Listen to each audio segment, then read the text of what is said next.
Oferecimento: Julieste Logística. Há mais de uma década transportando. 27-3228-0586.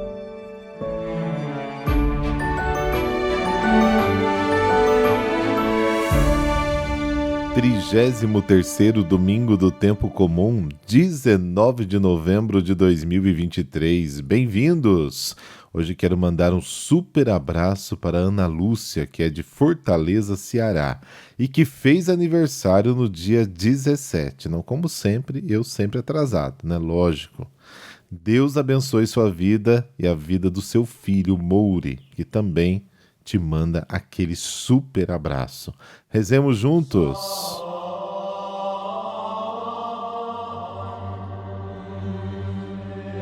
Pelo sinal da Santa Cruz, livrai-nos Deus, nosso Senhor, dos nossos inimigos. Senhor nosso Deus, fazei que a nossa alegria consista em vos servir de todo o coração, pois só teremos felicidade completa servindo a vós, Criador de todas as coisas. Amém.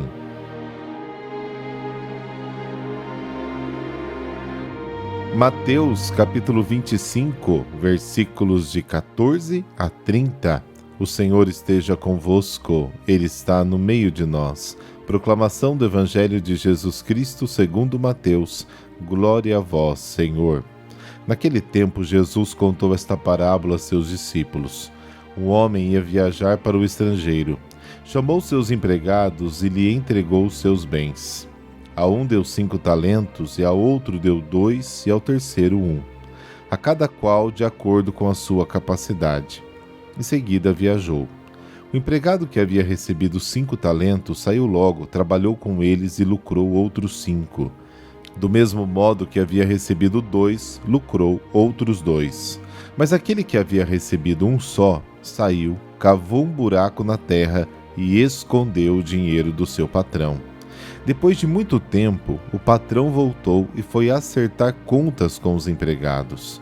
O empregado que havia recebido 5 talentos entregou-lhe mais 5, dizendo: Senhor, tu me entregaste 5 talentos. Aqui estão mais 5 que lucrei. O patrão lhe disse: Muito bem, servo bom e fiel. Como foste fiel na administração de tão pouco, eu te confiarei muito mais. Vem participar da minha alegria. Chegou também o que havia recebido 2 talentos e disse: Senhor, tu me entregaste 2 talentos. Aqui estão mais 2 que lucrei. O patrão lhe disse: Muito bem, servo bom e fiel. Como foste fiel na administração de tão pouco, eu te confiarei muito mais. Vem participar da minha alegria. Por fim chegou aquele que havia recebido 1 talento e disse: Senhor, sei que és um homem severo, que colhes onde não plantaste e ceifas onde não semeaste. Por isso fiquei com medo e escondi o teu talento no chão. Aqui tens o que te pertence. O patrão lhe respondeu: Servo mau e preguiçoso, tu sabias que eu colho onde não plantei e que ceifo onde não semeei? Então devias ter depositado meu dinheiro no banco para que ao voltar eu recebesse com juros o que me pertence. Em seguida o patrão ordenou: Tirai dele o talento e dai-o àquele que tem 10, porque a todo aquele que tem será dado mais, e terá em abundância, mas aquele que não tem, até o que tem lhe será tirado. Quanto a este servo inútil, jogai-o lá fora, na escuridão. Aí haverá choro e ranger de dentes. Palavra da salvação. Glória a vós, Senhor.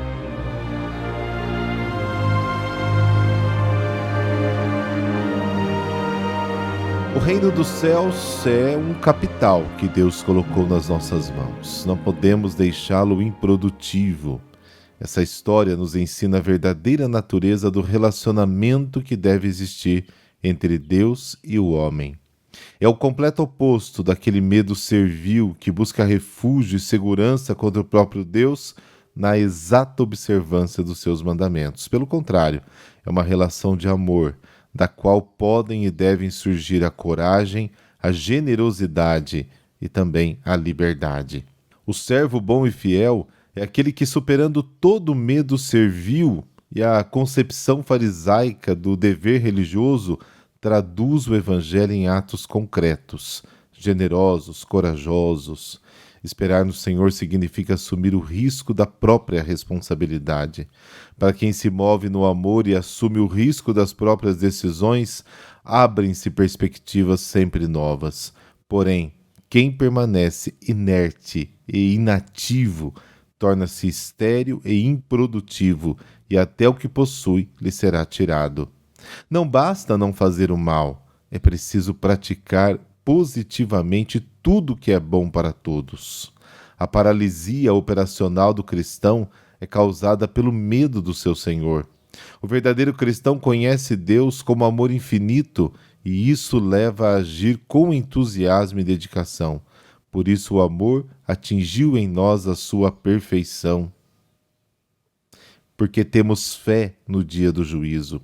Porque como Ele é, nós também o somos neste mundo. No amor não há medo.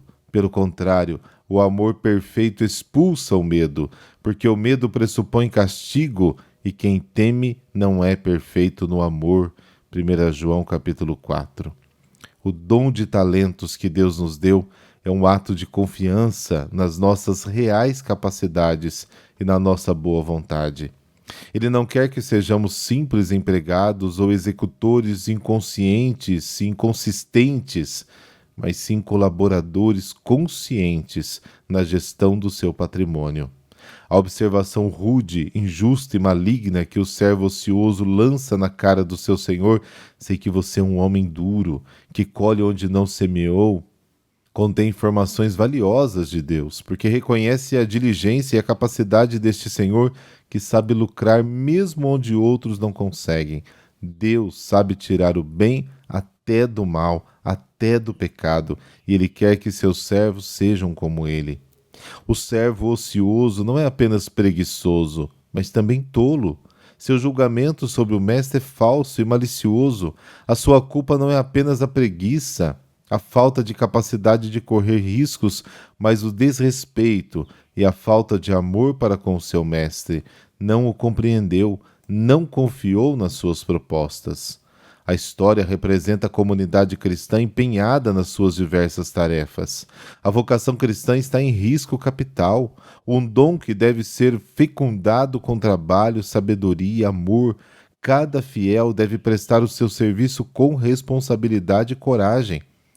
A recompensa, expressa na duplicação dos talentos e na participação da alegria do Senhor, contém um apelo à comunhão de vida com Cristo. A condenação é a exclusão desta intimidade do banquete. Fora do salão nupcial eterno, o servo estará condenado à escuridão, ao frio, às lágrimas. O momento presente decide sim o nosso destino eterno. E Mateus adverte os seus leitores contra o risco de descomprometimento que será condenado como falta de fé e confiança no Senhor. O medo é o oposto da fé, assim como a preguiça é o oposto do compromisso frutífero. A intenção de Mateus é esta: motivar um compromisso sério dos cristãos na vida presente com a perspectiva do julgamento final, da recompensa ou das suas consequências. A experiência de fé para Mateus é uma relação pessoal com o Senhor, que se exprime e se concretiza na fidelidade ativa, como resposta à sua livre iniciativa. A imagem de Deus é distorcida pelo medo, paralisa a iniciativa do homem, o impede de ser ativo e de assumir riscos. O terceiro servo, em vez de apresentar os seus rendimentos, aproveita a severidade do seu senhor, de quem tem uma péssima ideia, para justificar a sua total falta de iniciativa em rentabilizar o capital recebido. Ou seja, a culpa é do Senhor e não dele, mas se jogando as culpas nas costas dos outros, como nós também fazemos. E a resposta do Senhor abre com dois apelidos, mau e preguiçoso, que são o oposto daqueles usados para os dois primeiros servos trabalhadores e empreendedores, servo bom e fiel. O Senhor responde retomando as palavras do próprio servo: sabias que eu ceifo onde não semeei e recolho onde não espalhei. O diálogo termina com a ordem de afugentar o servo malvado e preguiçoso. Com esta conclusão, a história se torna uma advertência para todos aqueles que não se comprometem com coerência e fidelidade na espera da vinda do Senhor. O terceiro servo aparentemente não fez nada de errado, mas na realidade não correspondeu às expectativas do Senhor. E não corresponder às expectativas do Senhor é o maior de todos os males. A vida não nos foi dada para não fazermos o mal, mas para fazermos o bem. Caso contrário, os cadáveres seriam melhores que nós. Não matam, não cometem adultério, não roubam, não dão falso testemunho, mas também não fazem mais nada. A frase, ao que tem, mais lhe será dado e terá em abundância, mas ao que não tem, até o que julga ter lhe será tirado, do versículo 29, pode parecer em princípio injusto. Na realidade, evidencia como no seguimento do Senhor há um crescimento da intimidade, de um sentimento mútuo de pertença, que se intensifica e se aprofunda cada vez mais. Essa história não é um incentivo ao empreendedorismo. O seguimento de Jesus muitas vezes permanece bloqueado porque nos deixamos dominar pelo medo, que é exatamente o oposto da fé ousada, que move montanhas. E para finalizar nossa reflexão de hoje, exemplifiquemos um pouco. Medo de casar, aceitando a definitividade desta união indissolúvel pela vontade de Deus. Medo de ser padre para o resto da vida. Medo de consagrar-se definitivamente a Deus na vida religiosa. Medo, medo e mais medo, sempre, porque temos medo de Deus. Vamos deixar o medo de lado, vamos ser ousados na fé, na caridade, vamos ser firmes na esperança.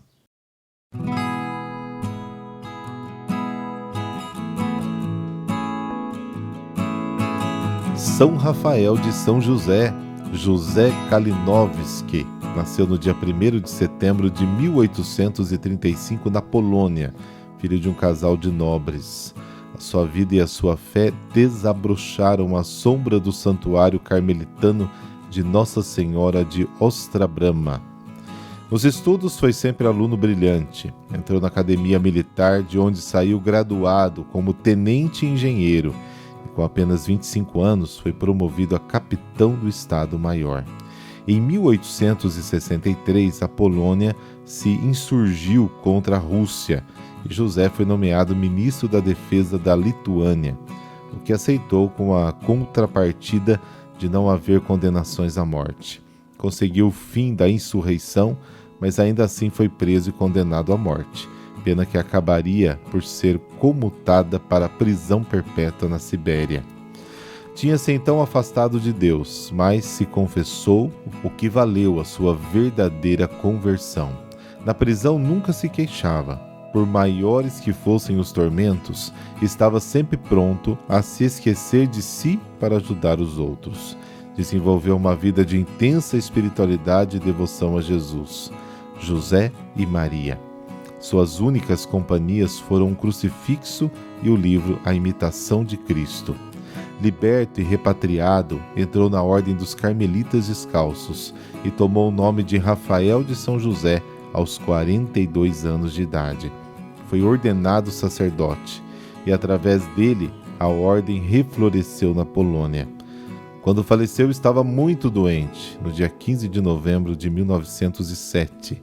O seu túmulo se tornou lugar de peregrinação e onde muitas vezes rezou seu compatriota Papa João Paulo II, que o canonizou.